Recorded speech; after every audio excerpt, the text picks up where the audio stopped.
Partout, il y a des gens à connaître. Ils sont des bâtisseurs qui ont défié les obstacles, gravi les échelons, surmonté leurs craintes. Ils ont de l'intuition, du courage, un sens de l'équilibre, une équipe bien rodée. Et chacun d'eux a son histoire de succès. Bon matin à tous, bienvenue pour cette autre belle histoire de succès, ou ces belles histoires de succès, d'ailleurs, on pourrait le dire comme ça, au pluriel, avec nos invités ce matin, directement du Barbies à Blainville. C'est presque Mirabel, sortie 28. L'ami Costa et sa belle équipe qui nous ont reçus. Merci à vous tous, chers amis, de nous avoir reçus au cours des dernières semaines. Nos invités, donc, ce matin, M. Robert Audet de Cape Cod. Bonjour, Robert. Bonjour. Merci d'accepter l'invitation. Merci de l'invitation. Merci beaucoup. d'être là. C'est très agréable. Également, Steve Turcotte de chez Construction Pro Énergie. Bonjour, Steve. Bonjour. Entre deux coups de marteau et deux bons conseils dans le domaine, Steve vient nous voir et c'est fort apprécié. On commence avec Robert qu'on est allé rencontrer ces derniers temps et on vous propose ce reportage.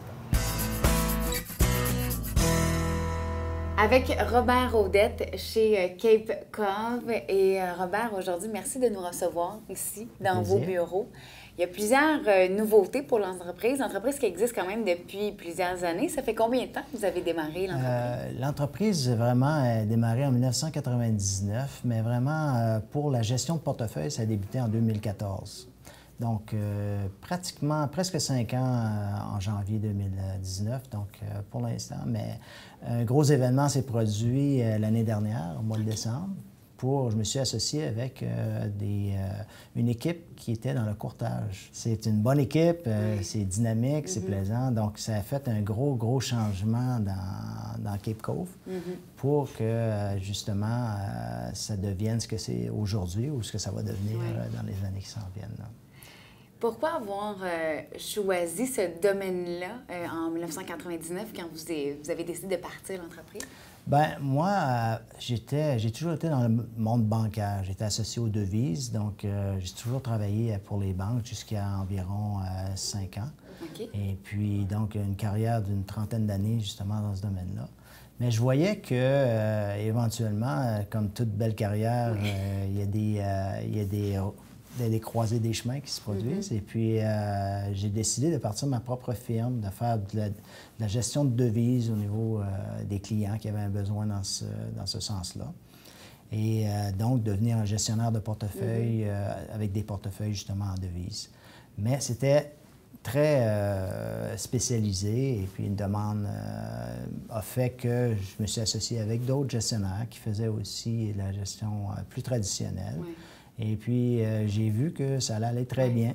Pour rejoindre un plus grand marché, puis rejoindre aussi des intérêts qui étaient différents puis complémentaires. Mais le fait du courtage, ça, c'était une bonification parce que d'abord, c'est une équipe qui s'est jointe à moi d'une dizaine de personnes avec environ 30 représentants aujourd'hui. Donc, c'est un gros développement pour Cape Cove. Et puis, le courtage de marché dispensé, qui est des placements privés, finalement. Le marché dispensé, c'est qu'ils sont dispensés de déposer un prospectus, mais c'est du placement privé pour les investisseurs. Donc, au lieu d'investir dans une action, ils investissent dans une compagnie. Okay? Et puis, je trouvais ça intéressant, je trouvais ça des opportunités super bonnes pour les clients.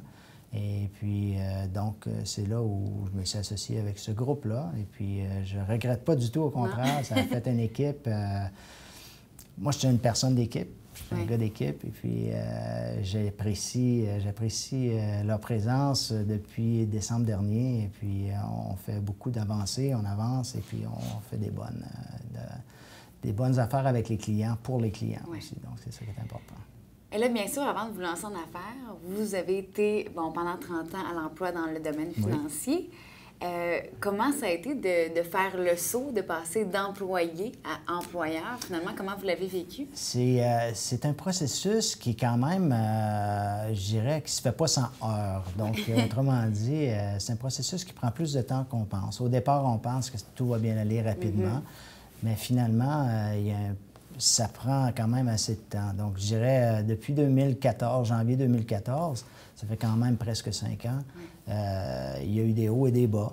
Et puis, comme tout entrepreneur, il y a des belles histoires, mais des moins belles, des choses qui ont bien été. Mais au total, c'est la poursuite de continuer, de faire mieux, d'avancer, puis de trouver des nouveaux projets, des nouveaux produits, etc. Puis ça, c'est ça qui m'excite là, comme tel, là, au niveau des nouveaux projets, là, il faut le dire. Je me demande, quel est le plus grand défi dans ce domaine-là au quotidien pour un entrepreneur? Bien, je pense que pour nous, d'abord, au niveau de la gestion de portefeuille, c'est vraiment d'établir un profil adéquat pour le client. Oui. Donc, c'est d'avoir la réalité de ce qui se passe pour le client qui est devant nous et d'essayer de lui fournir un instrument qui va être exactement ce qu'il a besoin. Oui. Donc, ça, c'est mon gros challenge au niveau de la gestion de portefeuille. Puis, au niveau des courtiers, bien là, à ce moment-là, c'est d'offrir un produit qui, justement, va tenir la route. Dans lequel on a fait un due diligence, autrement dit, on a étudié la compagnie en long et en large pour justement offrir un bon investissement à nos clients. Puis c'est ça le challenge au niveau du courtage. Oui. J'imagine aussi que, bon, c'est un domaine où parfois il y a des clients qui prennent des risques. Oui. Donc, il faut savoir certainement, bon, c'est de l'argent, des fois c'est des gros montants d'argent qu'on investit. À quel point il faut rassurer les clients? J'imagine que ça aussi, ça doit être une étape importante. Bien, je pense que la façon dont on travaille beaucoup individuellement. Donc, nous, c'est un peu... on n'a pas une recette pour tout le monde. Autrement dit, on s'assoit avec le client, on évalue réellement ses besoins, son profil, ses expectatives par rapport au marché. Et puis là, à partir de là, bien là, on peut lui proposer des choses qui sont plus adéquates à sa personnalité. Mais le risque dans le marché, ça existe indépendamment de ce que... Tu sais, tu prends ton argent, tu le mets à la banque en dépôt, bien, tu n'as pas de risque. Mais quand même, tu n'as pas non plus un gros gain. Non. Donc, le risque est définitivement important dans ton appréciation de tes actifs, etc. Donc, si tu ne prends pas de risque, tu ne peux pas t'attendre à avoir des gros gains non plus. Donc, avec un risque, une diversification des risques, on essaye, nous, justement, d'avoir une brochette qui fait que le risque est mitigé par rapport aux produits qu'on leur donne, diminué. Mais en plus, c'est que quand ils ont leur portefeuille au complet, bien, il y a un bon rendement qui leur permet d'arriver à la fin et d'améliorer leur situation. Et là, on a parlé un peu de nouveaux membres qui se sont ajoutés à l'équipe. Parlons-en de l'équipe. Vous êtes combien à travailler dans cette entreprise? Dans l'équipe exécutive, si on peut dire, on est 5 personnes. 6 dernièrement, une nouvelle venue au niveau de notre département marketing. Le département, c'est un bien grand mot. Et puis, c'est des gens qui étaient dans le marché auparavant, dans différentes institutions, qui sont soit des vice-présidents exécutifs aujourd'hui à Cape Cove ou chefs de conformité, gestionnaires de portefeuille. Donc, c'est une équipe qui a beaucoup d'expérience. Je suis totalement flatté de les avoir avec moi. Je suis content et heureux parce que cette équipe-là fait que on peut vraiment aller de l'avant puis fournir un produit ou fournir des investissements intéressants pour nos clients potentiels. Comment vous l'avez vécu, justement, de passer d'une petite entreprise avec quelques employés? Presque seul, oui. On était deux, c'est ça. Ça a été... quand tu es seul, tu sais, c'est difficile parce que c'est difficile de passer tes plus puis tes moins avec quelqu'un d'autre. C'est le fun le matin, high five, ça a bien été. C'est parler au mur, exactement. Mais avec une équipe, ça amène beaucoup de synergie, beaucoup d'intérêt. On est très focusé sur ce qu'on veut atteindre, ce qu'on veut faire avec la business dans laquelle on est. Moi, ce que j'aime de cette équipe-là, c'est qu'on a tous nos forces, puis on les met tous ensemble pour devenir justement une équipe qui est soudée serrée, là, finalement. Même après 9 mois d'opération, on est soudée serrée. Bien, c'est beau que ça se passe bien, parce que souvent, des changements comme ça, quand on intègre des gens, après 9 mois, que ça soit positif. Oui, mais quand tu es à la recherche pendant 5 ans d'une équipe, souvent, tu es exaucé. Bien, comme on dit, seul, on va plus vite, mais ensemble, on va plus loin. Exactement. Je pense que ça décrit bien votre entreprise. C'est très bien dit, Jessica. Bon, on vous souhaite beaucoup de succès dans les années à venir. Merci beaucoup. C'est vraiment gentil, Jessica. Merci beaucoup. Steve a sa question maintenant. Oui, d'où vient le nom Cape Cove? Cape Cove, moi, je suis gaspésien de naissance. Et puis, mon petit patelin qui s'appelait maintenant Cap d'Espoir, s'appelait auparavant Cape Cove. Ah oui! Donc, qui s'appelle l'Anse du Cap. Donc, je viens très près de la mer. Et puis, quel beau coin de pays à part oui, ça. définitivement. C'est Ouais. ça. Donc, j'ai pris un mot anglophone, mais qui représente mes origines. Si on peut Bien, dire. il ne faut jamais oublier les origines d'ailleurs. Et ça doit être inspirant quand on y repense aussi de temps en temps. Définitivement, On y retourne définitivement. régulièrement quand même en vacances? Oui, oui. Ma famille est toujours là, etc. Bien. Donc, oui. De beaux ports Voici. d'attache. Exactement. Évidemment, c'est intéressant. Bon, on se tourne cette fois du côté de Steve, qu'on est allé rencontrer à son tour au cours des derniers jours, et on vous propose ce reportage. Avec l'ami Steve Turcotte qui nous reçoit dans un pas pire environnement. C'est assez beau. Salut Steve, comment ça va? Ça va Construction Pro Énergie. Il faut expliquer les origines de l'entreprise. Après ça, on va vous parler de ce qu'on fait ici, parce qu'on est chez un client de Steve. D'abord, Steve qui travaille pendant plusieurs années pour une entreprise qui a fermé ses portes, sans rentrer dans les détails. Mais Steve qui se savait entrepreneur. Explique-nous comment, et l'amour pour le métier aussi, là, tout ça est devenu connexe éventuellement. Oui, bien, je savais assez jeune que je voulais un jour avoir une entreprise sans savoir quoi au juste. OK. Good. Puis, ma passion, si on veut, pour travailler le bois, je l'avais assez jeune parce qu'au secondaire, tous les cours qu'on avait à l'époque, il y avait des cours style métier qu'on n'a pas aujourd'hui. Oui, non, c'est vrai. C'était quand même populaire, ça. Ça aidait certains à faire des choix. C'est là, ça. ouais. Tout ce qui avait rapport à la menuiserie, la construction, l'ébénisterie, j'ai tout fait ça. Bien.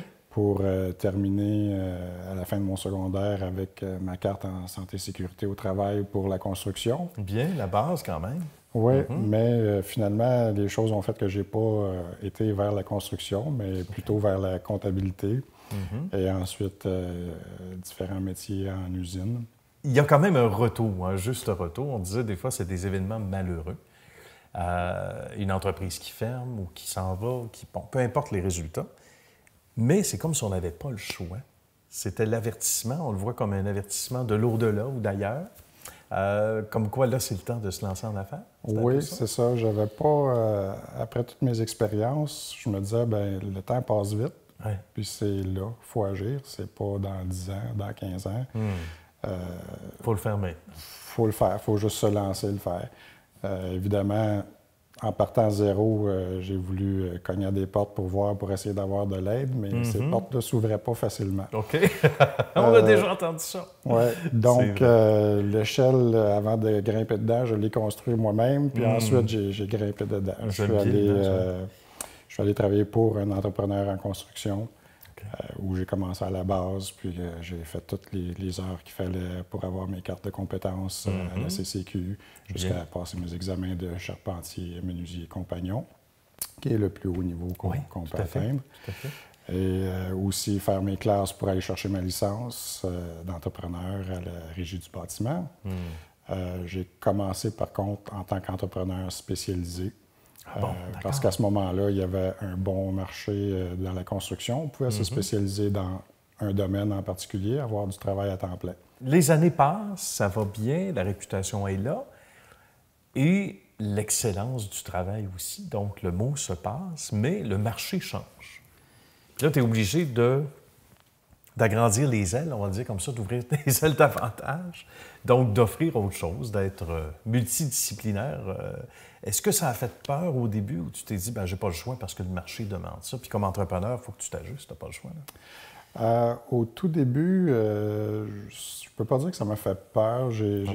Ça a été juste naturel d'agrandir un peu nos horizons. Bien. Mais j'étais toujours entrepreneur spécialisé. Ce qui fait qu'à l'origine, l'entreprise, l'incorporation est au nom de Finition Excel 5 Incorporé.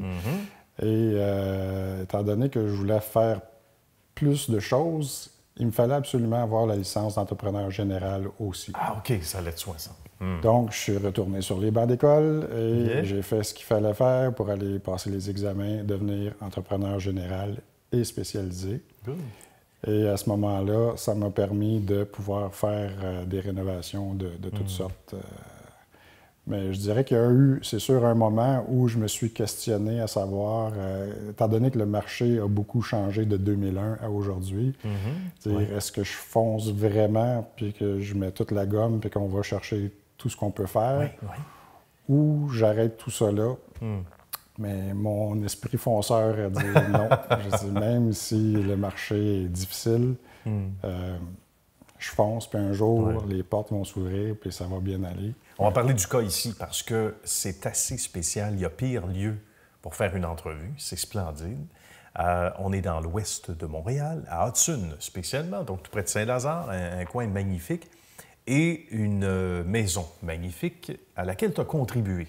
Pour la rendre encore plus magnifique, parle-nous du défi que tu as eu, parce que c'est en 3 phases, il y en a 2 de fait. On commence par peut-être le niveau ici du rez-de-chaussée, là où on se trouve en ce moment, le grand salon. C'est une grande pièce à l'origine, ça. Oui. Quand les gens ont acheté cette maison, c'était une très grande pièce à air ouvert où il n'y avait rien, pas de décor, pas de, pas de séparation. Un peu froid. J'imagine ceux qui ont construit à l'origine aimaient ça comme ça, mais les nouveaux propriétaires occupants voulaient un décor tout autre. Bien. Plus chaleureux, plus colonial. D'accord. Donc, avec l'aide d'une designer qu'eux avaient embauché à ce moment-là, avec lequel je travaille aussi. Oui. Ça se fait en étroite collaboration. C'est ça. On a créé un hall d'entrée et un magnifique salon. Ah oui. Avec des arches, toutes sortes de boiseries. Ça donne beaucoup de chaleur, donc forcément, sans mauvais jeu de mots, et ça donne une dimension tout autre que ce que j'imagine, ce qu'on pouvait voir avant. Donc, on a l'impression que ça donne une âme, en quelque sorte, à la maison. Puis on me disait, micro fermé tantôt, bien, normalement, les gens abattent des murs. Là, vous autres, vous en avez fait un. Vous créez, en fait, des divisions. Il y aura la partie cuisine aussi qui sera à faire éventuellement. On est venu travailler pour ça, d'ailleurs. On va se retrousser les manches, on va venir t'aider. Mais blague à part, c'est la 3e étape, ça, entre autres, là, qui s'en vient. Oui, c'est ça. On commence au mois d'octobre. On enlève tout ce qui est dans la cuisine et on s'en vient avec un nouveau design. Bravo. Des nouvelles couleurs. Entre-temps, la phase 2 qu'on a fait, c'était le sous-sol.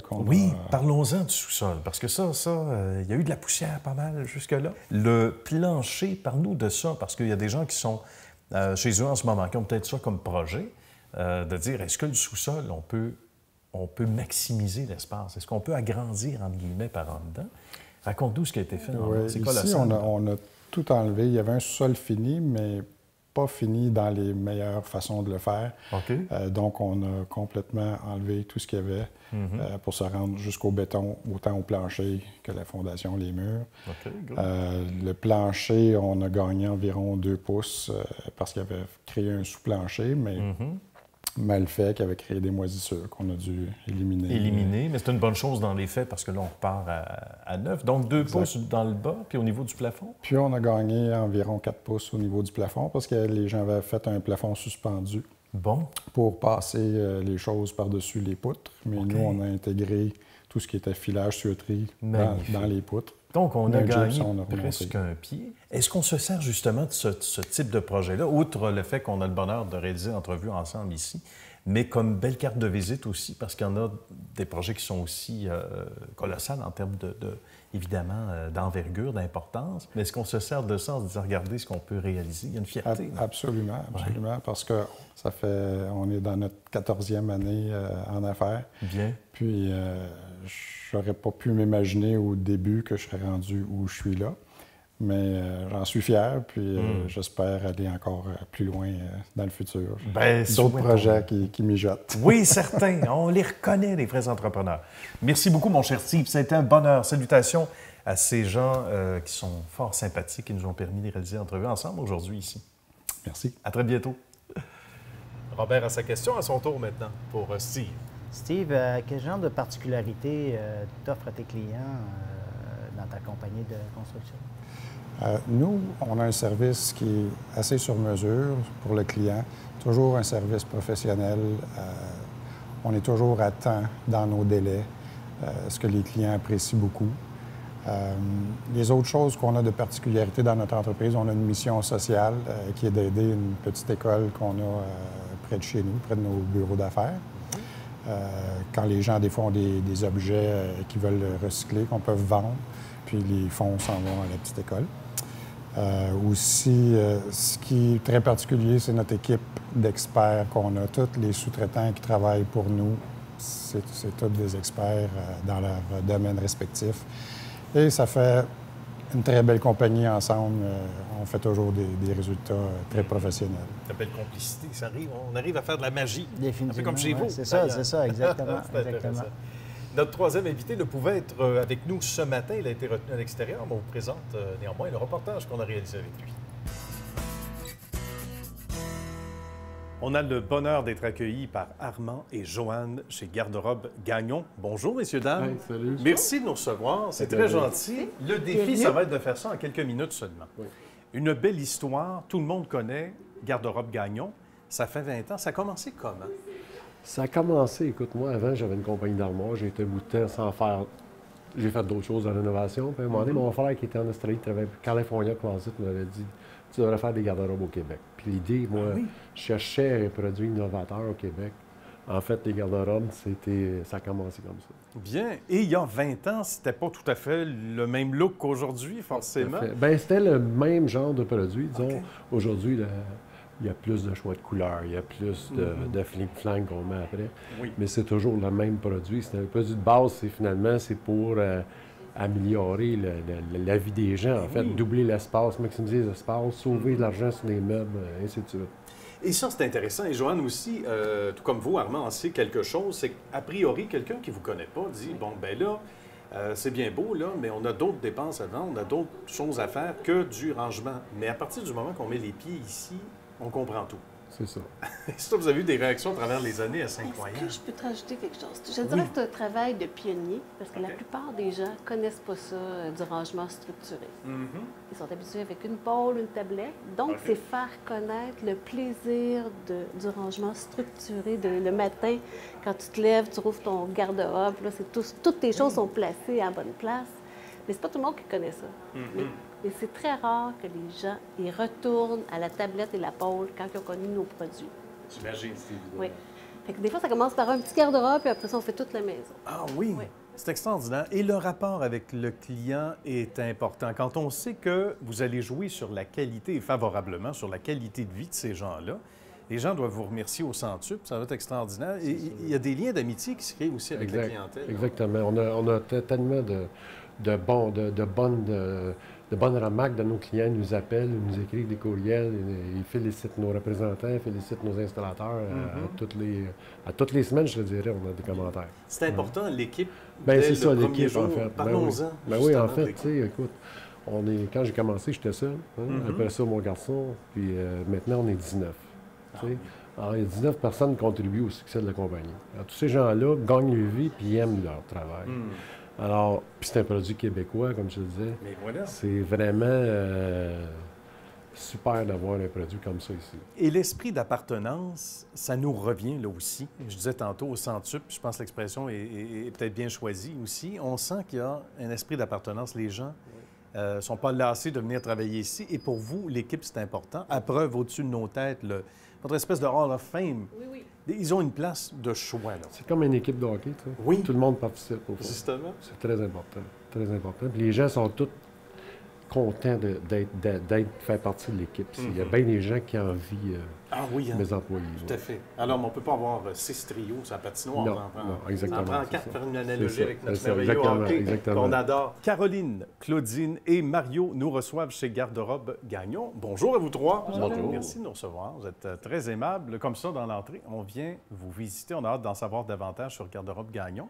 Caroline, première approche avec le client, c'est vous qui allez faire un tour chez le client pour connaître ses besoins. Ça se passe comment? Exactement. Donc, à la rencontre avec le client, on est vraiment dans l'intimité de la pièce à aménager. Donc, on pose beaucoup de questions au niveau de leurs besoins. On évalue leurs besoins pour vraiment faire un aménagement sur mesure, maximiser l'espace, etc. Donc, le lien se fait merveilleusement bien depuis le temps que vous travaillez ensemble. Qu'est-ce qu'on fait au niveau de l'étape suivante avec les recommandations, bien sûr, de Caroline? En fait, oui, certainement. Quand tout est vendu, le client est satisfait, on lance le go. C'est vraiment de s'assurer comme quoi on est capable de livrer au bon moment, que la préparation chez le client soit faite, que le client soit bien entouré pour sentir que pour toute question, on est toujours disponible. Puis par la suite, c'est ici même pour s'assurer que les plans soient sans erreur, que tout soit, la conception soit parfaite, que tout soit passé à la production au bon moment, en bon temps pour que la journée de l'installation, il manque rien. Bien. Donc, ça permet de filtrer entre le travail qui est fait pour le client, par rapport à Caroline, comme on le disait, de voir s'il n'y a pas des petits ajustements à faire, suggestions, expertise de Claudine et de vos consoeurs et confrères, parce qu'il y en a d'autres également à votre niveau. Surtout de mes consoeurs conceptrices, eux ont vraiment l'expertise pour chaque complexité, pour chaque besoin du client. Eux vont vraiment l'élaborer, le design de rangement optimal, maximal. Moi, je m'assure que tout ça est livré au moment voulu. Comment ça se passe, Mario, à partir du moment que vous avez tout ça en main? Bien, moi, quand je reçois les plans, je fais une vérification visuelle, tout ça, puis je m'assure d'avoir le matériel, tous les produits, s'ils ont besoin des poignées ou d'autres accessoires qui fait que, pour avoir, quand ils arrivent chez le client, qu'il ne manque rien, puis que tout soit parfait. Et il y a une fierté qui vous accompagne, messieurs, dames, ici, parce que tout est fait ici. Tout est fabriqué ici. Et ça, là, ça n'a pas de prix, comme disent les gens de Mastercard. Pour la plupart du matériel québécois, produit ici, puis installé par nos installateurs pour avoir notre qualité à nous. Oui, on a vraiment confiance en notre produit. Puis on en est fiers, c'est sûr. Oui, c'est facile à vendre quand on a de confiance en le produit. Là. Oui, et ça, c'est un atout intéressant, j'imagine, une corde de plus à notre arc. Pour employer un vieux cliché, j'imagine, Caroline, rapidement, quand on va chez le client, puis on lui annonce ça, s'il ne le sait pas déjà, il y a un sentiment d'appartenance naturel beaucoup. aussi. Hein? Oui, beaucoup, puis ça demande ça aussi là, pour bien vendre le produit, bien expliquer le produit. Il faut connaître de A à Z, il faut connaître le fonctionnement du produit, mais toute la compagnie aussi. Donc, ça rassure le client tellement en confiance, beaucoup de nous savoir confiant du produit. Là. Et ça fait de plus en plus d'amis qui travaillent avec Mario. Ben oui. De l'autre côté, hein? Oui, j'ai de plus en plus d'employés. Fait que la compagnie monte, plus que les clients sont satisfaits, bien, plus qu'on aime ça travailler. Bien. Une belle roue qui tourne. Merci beaucoup. Ça me fait bien plaisir. Merci de vous avoir aujourd'hui. Merci, Nicolas. On ne saurait vous quitter, messieurs, et vous laisser partir. Vous êtes attachés, là, sans vous demander donc vos sites web respectifs. D'abord, Robert? Nous, notre site web est capecove.ca. Capecove.ca, tout simplement, pour ceux et celles qui veulent avoir des détails supplémentaires. Et mon ami Steve également? On peut nous trouver sur constructionproénergie.com ainsi que Facebook et Instagram. On est partout. On aime ça comme ça. Alors, merci à vous, messieurs, d'avoir partagé vos histoires de succès. C'était un bonheur de vous accueillir à l'émission. Merci aux gens de Barbies, une fois de plus, de nous avoir accueillis. Et on se retrouve la semaine prochaine.